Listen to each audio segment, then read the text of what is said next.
How you guys doing? It's 514 Mystic from Bookie Bullies, and I want to wish you guys a happy holidays. Haven't posted a show in a while with the coronavirus and everything. It's kind of hard to keep up with everything that's going on, all the changes, everything that's going on, so much postponement. So I'm really sorry about all of that, but it doesn't stop us from making money. There's always angles and there's always ways that we can make money.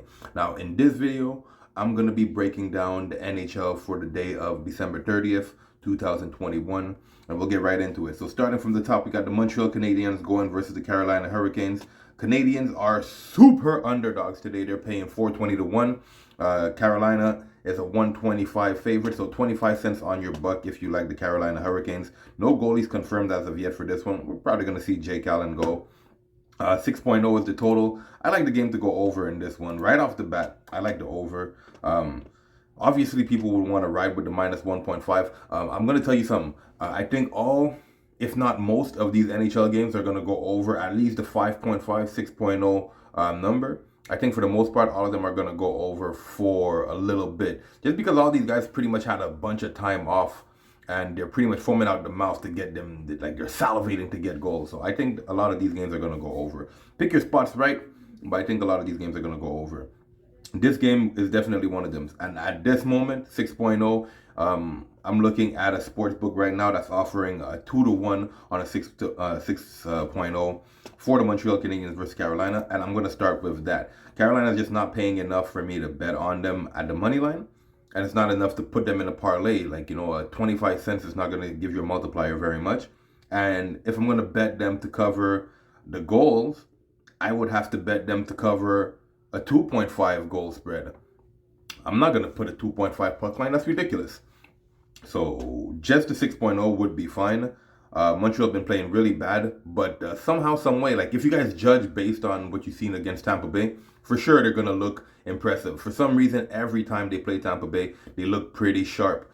I don't know what it is. Sometimes, styles make matchups, but don't think that you're going to see the same thing in this Carolina game. Trust me on that. Next, you got the Nashville Predators versus the Columbus Blue Jackets. Honestly, I don't like either of these teams. Nashville is on my do not bet list, and Columbus always does shit to like make you disappointed, I would rather not bet on either of these teams. Again, 5.5 is the total, and at this moment, it's showing David Rittich versus Merzlikins. I'm not sure if Elvis is actually going to be at net. Again, these guys are expected but not guaranteed to play. Both teams lost their last outing. Columbus on a 2-game losing streak. Columbus, they're actually they're actually 11th in the league. Sorry, Nashville. They're actually 11th in the league in goals allowed at 2.71. So the over in that game might not be the best pick. Hence the reason why it'd be at 5.5 instead of the 6.0 that everybody else is at. So be wary with the total in that one. I still think it goes over, but I'm not going to bet on that game. Next, we got the Tampa Bay Lightning versus the Florida Panthers. That game is going to be a barn burner. Give me the over 6.5. You saw what Carolina, you see what Tampa Bay did in that Montreal game. Right now in hockey, we have all these football scores going on, so and any team playing against Florida typically goes over, whether they like to or not, because Florida's a team that scores goals, and if you want to beat them, you're going to have to score goals.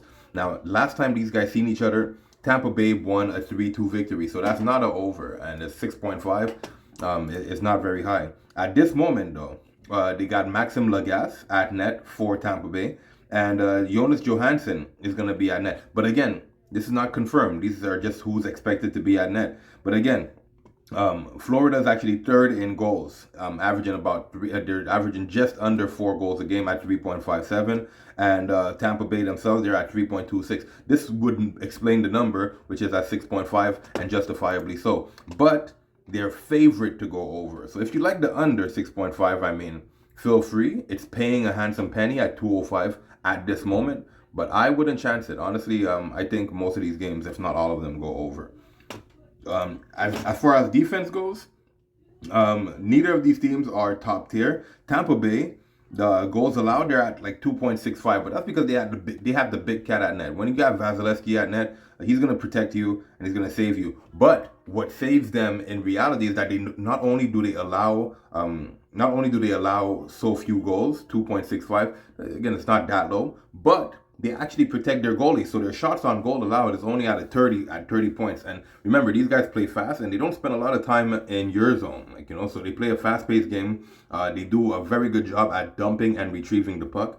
And, you know, they're doing a really good job at protecting their goalie. On the other hand, you have Florida, whose 4 teams, they don't protect their goalie at all. All they do is try to score. Like, you know, their best defense is offense. So that's pretty much that.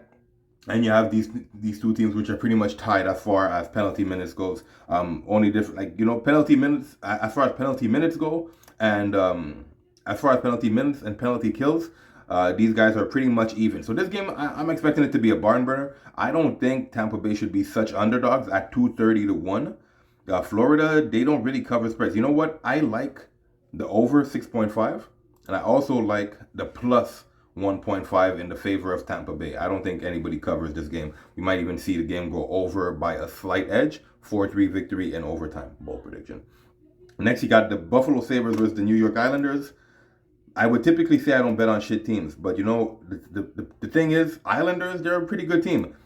You wouldn't know that by looking at their record right now, because they're 8th in the Metro, which is the toughest division to be in, and they play a really horrible game. Like, you know, they're kind of slow pace. They're a slow paced team, and they could be physical, and they just can't find goals. You know, that's the problem. They just can't get goals. Today they got Malcolm Subban at net for Buffalo, and then New York has Sorokin at net. Sorokin is he has 3 shutouts on the season. He's allowing 2.49 goals, and Malcolm Subban on the other side is allowing damn near 5 goals a game. But he only played 2 games in his defense, so you can't really just like. And obviously, there's the relief from getting your goalies, you know, absolutely pounced on. The last time these 2 teams seen each other was last year, when New York was actually playing a really good brand of hockey, and Buffalo won that game at 4-3. Now, again, I don't bet on shit teams, but I like Buffalo here. You know, like, if you want a single pick, don't parlay this with anything. If you have a little bit of change, you could put a little bit of something on the Buffalo Sabres to win that game. They're the biggest dogs on the block today. Apart from that, I don't have any other play. I would rather stay away from it. Then we got the 10 o'clock start time for the Calgary Flames versus the Seattle Kraken. I was going to say the Seahawks. The Kraken play really good at home, and they play even better when Grubauer is at net. Now, tonight, Grubauer is not at net. At least not yet. He's not expected. We have Chris Dreiger, who's supposed to be at net, going head-to-head against Jacob Markstrom. Both teams are playing really bad right now. Calgary is obviously the better team. Both teams are playing really bad. Calgary's on a 4-game losing streak, looking to end that stump. They're stupid favorites at 154. But again, all these teams have had so much time off that I don't see any one team having an edge. And again, the Kraken, they're 265 underdogs, and they're pretty evenly matched as far as it goes. What am I? I'm at the 8-minute mark right now. So if we do a little bit of breakdown for those of you who are actually interested in this game, well, let's do this. So the goals allowed for Calgary, they're number 2 as far as defense goes. They only allow about 2 goals a game, just over 2 goals a game at 2.21. They're top 5 in shots allowed, shots on goal allowed, which puts them at 4th. They're only allowing about 29 shots on goal a night. And they're top 5 in the penalty kill. The only thing that Seattle could match up with as far as the defensive stats goes for this team, because this is what's going to predicate who wins and who loses. It's going to ultimately come down to defense. We both know that with these goalies are at net, you know, anybody could win this game. The defense is what's going to change anything.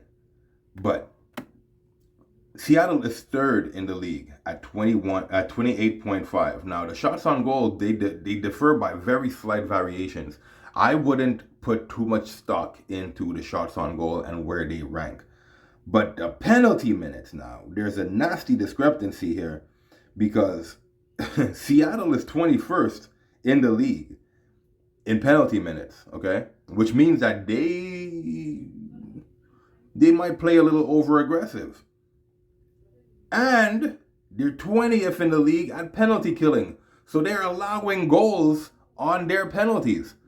I would stray away. If you're really interested in the Kraken, if you're really interested in the underdog today, roll with Buffalo.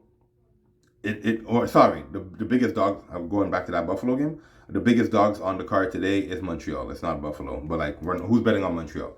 The next biggest dog would be Buffalo. If you're really looking for a dog, bet on Buffalo to win and not the Kraken. It's not the right thing to do. The game could go either way, but it's not the right thing to do. Next, you got the Philadelphia Flyers versus the San Jose Sharks. Sharks just won me some money the other day. I had them to go over. That game went over, and as did everything. 5.5 is the total. 6.0 is the total. Even money either side. Philly, they're not very good on the road, and they're paying $2.40 on the money line right now. As of right now, we know that Martin Jones is going to be at net for Philly, playing against his old team. How awesome is that? I actually like that. And then you got James Reimer, who's actually pretty solid. He was actually pretty solid. I haven't seen much of him this season, if I'm being honest, but he's been pretty solid as far as his career goes. I really liked him on Florida. With that said, both teams looking to get victories. Obviously, San Jose playing on their home ice. I'd stay away from this game, honestly. It seems to me like a game that the home team should win, but there's something off about that. So anyways, see me later. I'm going to make 3 videos today. So this is one of 3 videos. I'm going to make an NBA video, and I'm going to make a video of what I'm actually betting. So come back and check me out later on, and I'm going to let you guys know exactly what I'm going to be betting on tonight. I'll have a 3-play parlay for the 7 o'clock, and I might give you guys a combination of 7 to 10, and that includes basketball and hockey. So that will be 3 videos on the night. But no play in that game, at least not for now. Then the last game would be the Canucks versus the Kings. Canucks are on a 7-game win streak. Kings just got blown out the other day versus Vegas, but I mean, we all knew that was going to happen. Some of us had the Kings, but we all knew that was going to happen. But Vancouver, they're playing a really, really good brand of hockey right now. They haven't lost a game in a minute. They stepped up a lot since that slow start that they had. Honestly, they're the better team in this situation. But Jonathan Quick at net, you know what? Give me the over in that game. I'll roll with the over in this game, and call me crazy. Last time these guys seen each other, the game did not go over. This was just a couple weeks ago before the lockout, or not lockout, but before the postponements and everything happened because of COVID. That was the last time these guys seen each other. I think the Kings are going to show up for this game. And I think they're going to wake up for this game because they got shut out the last time they seen each other. I like the over, though. 5.5. Love that. That should be about it. So anyways, going back from the top, before I give you guys the breakdown and let you guys know what my official plays are, you guys feel free to fade or follow. But I'd love for you guys to go ahead and smash that like button, share, subscribe, hit the notification bell so you get posted anytime I post videos like these, and go and tell your friends what we're doing over here. I'm going to have a lot of new videos for you guys in the new year. I know I keep promising that, but this time it's official. I'm going to have a lot of content for you guys moving forward. And that's pretty much that. And don't forget, go and follow me on IG. It's Mystic's Natural Lifestyle. Go and check me out at Snapchat, Mystic514. I'm all over this. I'm just here to help you guys cash.